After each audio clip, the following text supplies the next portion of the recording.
see. Let's see. What's the book about? On multiple different levels, dimensional and otherwise, multiple groups of beings, we'll say, have a journey of self-exploration and discovering who they really are. Like in the Forgotten series, slowly we learn about who Harius is. He must come to discover who he is. Dove and Theus and all the Titans must discover who they are and where they come from. Subsequently, the stories going on will be more beings on different dimensional levels discovering who they really are and who they're meant to be and what all that is. And in some sense, the entire story is an exploration of discovering self on any level that's imaginable.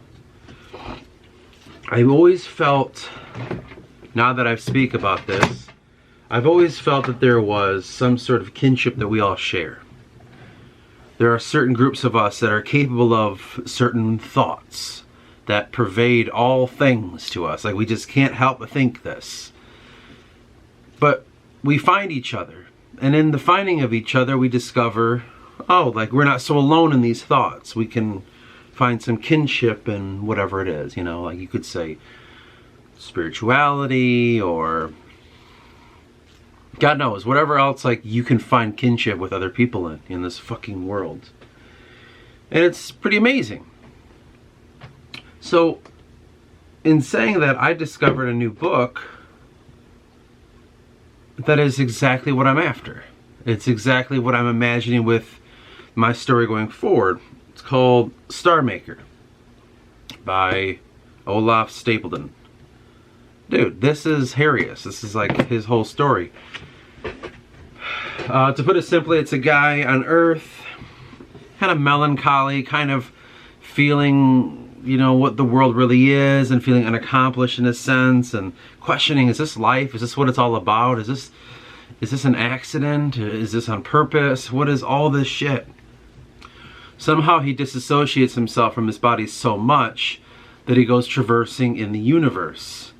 And he goes, to put it really simple and really, you know, without giving too much away, he just goes from discovering Earth-like planet to Earth-like planet. And he goes to these planets, not necessarily astral projection, but projecting his being that has no body, it has no sense of time or no sense of, I don't know, it's just like a disembodied being.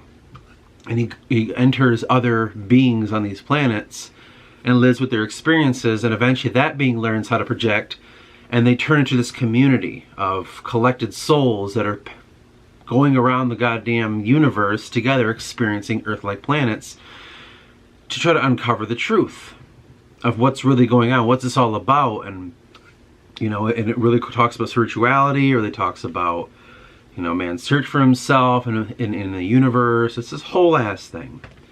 That's about as far as I'll tell you. You can just pick it up for yourself. It's really good. I mean, I can't stop reading it. It's very good. I think it was written in the 30s, which is pretty crazy to me, you know? So, in saying that, I found kinship in this idea of exploring the universe disembodied. Like, you have to somehow detach yourself from your form here to be able to go out into space. And in that point, it is this empty, vast place, but eventually you come to these communities of other, you could kind of say quasi-telepathic, you know, astral traveling beings. And together you find union and community in going from place to place. But it takes the question of God and it makes it more, well, smaller, you know, because each planet they would go to, they would speak of their gods and what they think and what the ultimate God thinks, though, because those gods aren't real gods. There's an ultimate one. It's all this fucking shit. And I kind of felt kinship in the idea of just this entire fucking story, you know, like, that's the best way I can describe it. And And it got me thinking of like, well, what is my story? So what is the story of the forgotten? And it's always been to find oneself. Because that's my story. Like, I must find myself. And I do it through my characters, and each character is some sort of representation of some aspect of me that at times I identify as solely me and just kind of a viewpoint I can go through at certain times, you know, like I can view life through this way, or I can think like this, I can think like that. But sometimes I find those are outside of me. So along the journey, I realize a lot of my thoughts that I had, the way I think about certain things, isn't me at all. It's somebody else, leading me to realize how much is really you. Like, for example, it's like when you have a feeling about a certain thing, depends on what it is. If you go deep enough, sometimes you can unravel like, well, that's not necessarily what I think, it's what I've been taught to think by society. Or I've been guided to think by my culture, you know, like, that's what I mean. Like, it isn't really you, it's everything around you. You're just fucking agreeing with it.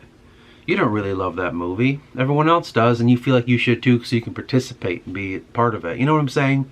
From something that small to how you think God is, or what you think race and culture is, you know, things that are hot topics. What is gender to you, you know? Stuff like that. Like, you find that you just agree with everyone else because it makes it easier. And so going beyond that and trying to unravel what is truly you and what is everyone else, you begin to see how community and, let's say, external consciousnesses of some other beings, some other humans, how those truly affect you. And what's really interesting about this set of stories is he's this disembodied being that can enter others' minds and kind of, if they allow it, have access to their thoughts and their feelings and their dreams. Stupider beings thought he was a curse or an evil spirit. Higher beings, like philosophers and the like, realized what he really was, and they allowed him in so that he can view the world with them. And it just kind of makes you think, like, what if your collection of thoughts that always feel in confliction with each other are, in some sense, something similar to that, where there are other beings from other places entering you, and you're giving them free reign whenever you want. Or you can control it. Or you can say, no, I don't want this to rule my life. I don't want to live this way or think that way or some shit. I'm not saying it's necessarily true, but I just thought, like, well, that's a very interesting idea that I myself would like to explore even further. Because when you look at, like, for instance, my series, the Forgotten series, it's very clear that when Dove leaves everything behind, he realizes he's Harius. And the story of Harius will realize how he's all of them. And so it works in tandem with what I'm already kind of got going on, is how does everything and a group of people create a consciousness? For instance, if you could manifest the human race, what would that being be like? He'd be pretty conflicted, wouldn't he? At one point, tribalism. At another point, you know, like what race he is. At some point, his physiological kind of makeup, or some other, I don't know, you know what I'm saying? Like, it's just, humans are so grand and spectacular that if you were to make one person, he'd be a very conflicted person. That's what I'm thinking about as human beings, because at times we can feel super conflicted of who we are. And it's like, well, what if it's because there's a lot of us inside of one vessel? And what if that vessel that you kind of navigate in life is something that we don't even truly understand? We won't truly grasp until we begin to realize we're not who we really think we are. I don't know, like, I'm not sitting here trying to be Mr. Right and trying to uncover the truth so I can tell you and you can believe me and then I can be fucking, you know what I'm saying? The more I live my life, the more I'm denying that kind of stuff, the more it allows people to do it themselves. Because I think there's two roads to go about this. One road is I tell you what this is, I get really believable, and I have you think that I'm the one that holds it, and then you just listen to me and I'll just keep telling you. That's what a lot of people do. I'm trying to go down the road of, you know, the fool in a sense, and saying, I think maybe this is it, but I don't fucking know. So you can have the credit if you want it. I don't give a shit. It's just as long as we're doing it.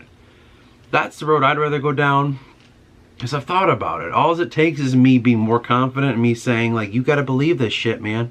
This is what it is, and I'm telling you. That's all it takes. I mean, that's what anything is. Watch any YouTube channel. Watch any fucking cult leader. Or anything of that nature. It's the more confident you are in what you're saying, the more people think you are right. And for whatever reason, I steer myself away from that pretty heavily. But I wanted to just kind of say that, to always throw that out there. Like, it's alright, if you don't fucking get it or believe it, it's not a huge deal to me. Half the time, I don't even know. I just kind of feel that we should always open ourselves to things that are vastly beyond our understanding, or the understanding of anyone we've ever heard. For me, the more I hear somebody say something that I've never thought or heard before from other people, the more I'm interested in that. I find it's so funny. I guess you could call this a sci-fi book. I guess you could call it that. I necessarily wouldn't call it that, but if you did, I wouldn't be, I don't know. I'd be like, yeah, space travel and all that stuff, and alien planets and stuff like that. So sure, I guess it's sci-fi. I find this much more enlightening than having read any fucking modern philosopher. Modern in the past 200 years. That's what I enjoy about going different avenues that aren't taken seriously. You're never gonna think, oh, Blood World, you know, the sci-fi book from, I don't even remember, this late 60s or something. You're not gonna think like that's gonna change philosophical thought. You're gonna think like Nietzsche and Freud and, I don't know, modern philosophic people, whoever the hell they are. You're gonna take that more. So they're kind of discredited, but I just find like the shit that they go through, to me, it reminds me of a sage. Philosophy, sci-fi and fantasy remind me of sages, druids, and priests, and shamans. It reminds me of that. Like, they can uncover the truth. They have to go through a vessel that we don't take very seriously called the imagination. That vessel is what they use to traverse human thought.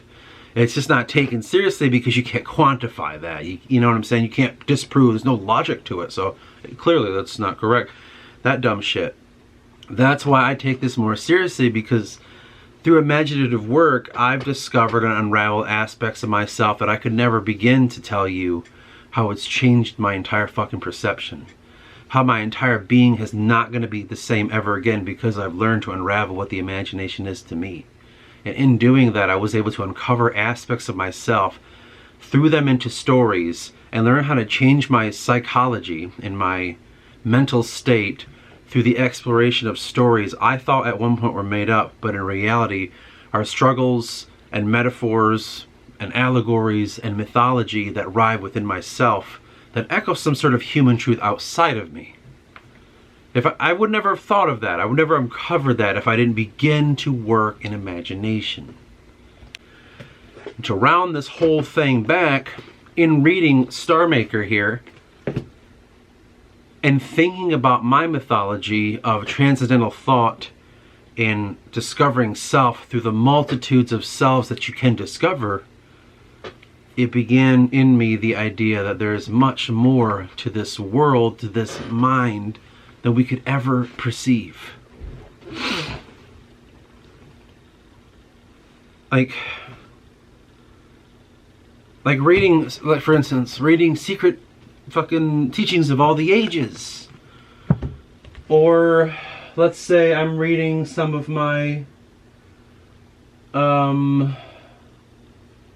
don't know, the Iliad, the Odyssey, something from Dostoevsky, Tolstoy, when I read Freud or Darwin or Hegel, or Gibbon or Aquinas or some shit. When I was reading that, I didn't feel.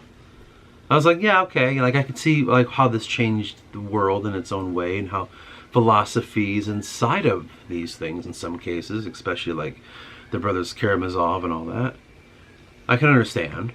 But it didn't change anything for me. And this guy here, who wrote a sci-fi book that I've never heard of, and I'm sure a lot of people haven't, I'm not saying most haven't, but a lot probably haven't. This has done more philosophical fucking explosions in my head than anything I've ever read.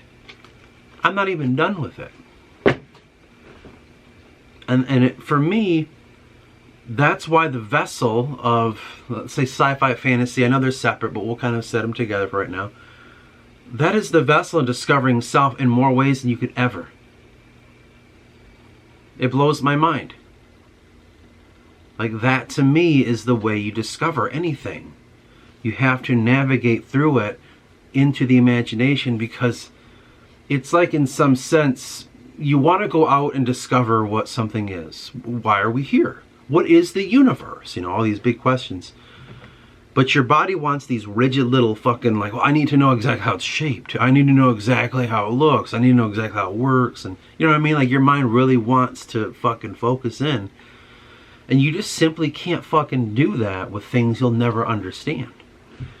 Imagination work, as I always call it, is a way to let that melt away and just fuck off with that stupid shit. Who cares what the fucking building looks like? Who cares what this looks like, or how exactly does that work? Like, fuck off with it. And you can go off and explore the true meaning behind it and what it really does. You get to examine how it works in a way you'll never grasp yourself, because you're a totally separate fucking being. That to me is the crucial key of why imagination is not taken seriously, because people think it's just that. You're just making it up. It's called imagination. It's not real.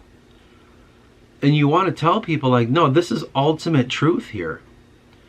It's just cloaked in mystery and mythology. Through that, it just seems like nothing. You know what I mean? I'll tell you my Forgotten series story. You'll think, oh, that's, I guess, cool. And I want to be like, it's better than that. It's more than that. It's telling you so much shit, you're just too naive to fucking see it. Don't you understand what that's fucking telling you? You're going to sit here and read the Bible, for instance, and go, yeah, you know, it's either true or it's not. It really happened or it didn't. Like, no, it's bigger than that, man. What the fuck is wrong with you? You have to go beyond this kind of small-minded logic shit. You have to open up. To me, that's what the importance of sci-fi and fantasy is, really. And what I'd seek to do, because it falls in line with that. It falls less in line with your fucking Dostoevsky shit or just straight philosophy. It's more in line with sci-fi and fantasy, where I cloak it in fun. Not necessarily fun. My reading isn't that fun. But it cloaks it in a sense of, oh, it's just a fun little story.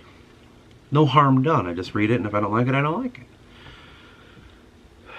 Allegory and the like, you know? But sci-fi and fantasy are not taken seriously in the literary world. I mean, it's kind of getting better now, but for a long time, it was not taken seriously at all. At all.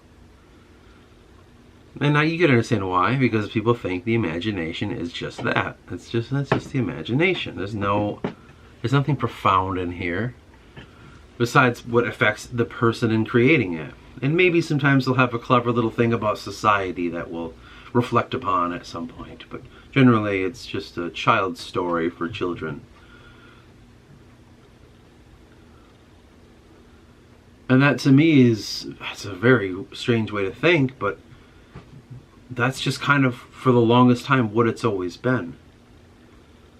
And I myself was steering away from, you know, the sci-fi and fantasy, because I was like, oh, it's too lowbrow. We need to learn about our world only through, you know, scholarly pursuits and philosophical truths and things of that nature, you know, peer approved and, you know, in some quasi sense, the scientific method. I was limiting myself to that, and it was just in misery. You know, I was in misery, like reading these books and going like, oh my God, dude. the 19th century. Remember that series I was reading where it was a guy talking about philosophy in the 19th century, or was it 18th? I don't remember. Shit like that, where it's just like, this is, something's missing from this, and this feels like mental illness to me. So it's allowed me to just finally break out of my shell a little bit more and understand something on a deeper level that I didn't think I could. And that's all thanks to discovering this, Star Maker. I really, really highly recommend this book. It's astounding on so many levels. There's some aspect of me that's like, oh, it's already been done. No need more trying. That book's written. Screw the Adventures of Harius. It's Star Maker. You know? But it also gives me fervor, we could say. It gives me kind of... it makes me feel like, no. Like, it's done, but like, add to it. Add to it. Create consciousness through it. Like, he's already done the work, sure. But like, put your spin on it. It's not like you're copying him. You were doing this before you knew he made that. Just keep doing it, and maybe a genre can happen. Let's just go. Let's just find out. Open the mind and go. So, you know, I feel a little conflicted, but for the most part, I know I must continue what I'm doing to pursue this idea, you know? And who knows, maybe I'll discover more books like it, and it'll open my mind further, so I can tell you in the best detail how the Titans truly came to be inside the mind of a god. That would be enjoyable for me. Finally get this fucking story out.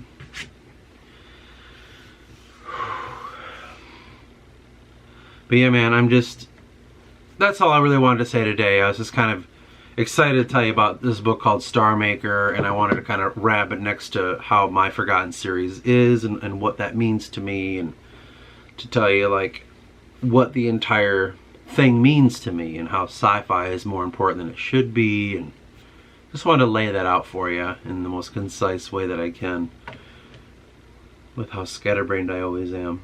That wasn't that bad, I think. It's just I feel good. I feel good about it. I just have to fucking write it. That's the part where, oh Lord, there's so much work to be done. Other than that, not bad of a time. Someone tried to steal my identity over the last week, and they were almost successful, and I almost lost everything, but luckily we caught them in time. Thanks to the forces at B that seem to be always looking out for me at every goddamn turn.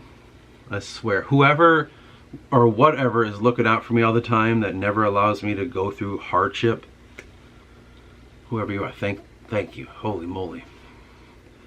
Kind of had a really strange time. Someone got access to my bank, and through identity theft and a whole ass bunch of other things because of it, and it was just a goddamn nightmare. But we got through that, and that was the end of that bullshit. Hence why I'm a little, distracted. I didn't even work on anything. I didn't get the video out till today. It's just a lot of stuff going on, You don't realize how much you have to change until you have to change it. Now I see why women don't like changing their names when they get married. It's fucking A, there's so much shit you have to go through in court and all this shit. Oh my Lord, police fucking reports and search warrants, and oh Lord of mercy. And you're just like in the middle of it, like, am I okay? It's crazy, man. It's absolutely crazy. So yeah, that was just kind of an update. Like, that's just what's been going on. I've been very distracted with that shit. Haven't even been able to touch the book. Reading, though, was a good escape, and I'm glad I kind of read this. In some sense, that crazy shit that happened to me led me to read this, and in doing that, it's expanded my mind more than I knew I could, and it helped me have strength to work on with what I want to work on. So I'm very grateful to this guy, Olaf Stapledon. I don't know anything about him. I've never heard of him. but his writing is brilliant. Here's probably gonna be me one day. I never heard of that guy, but his writing's not that bad, you know. Anyway, that's it. I want to get back to reading it because it's very good. And, well, I guess I shall see you in the next one. Whenever that is. And hopefully soon we'll begin the Forgotten series.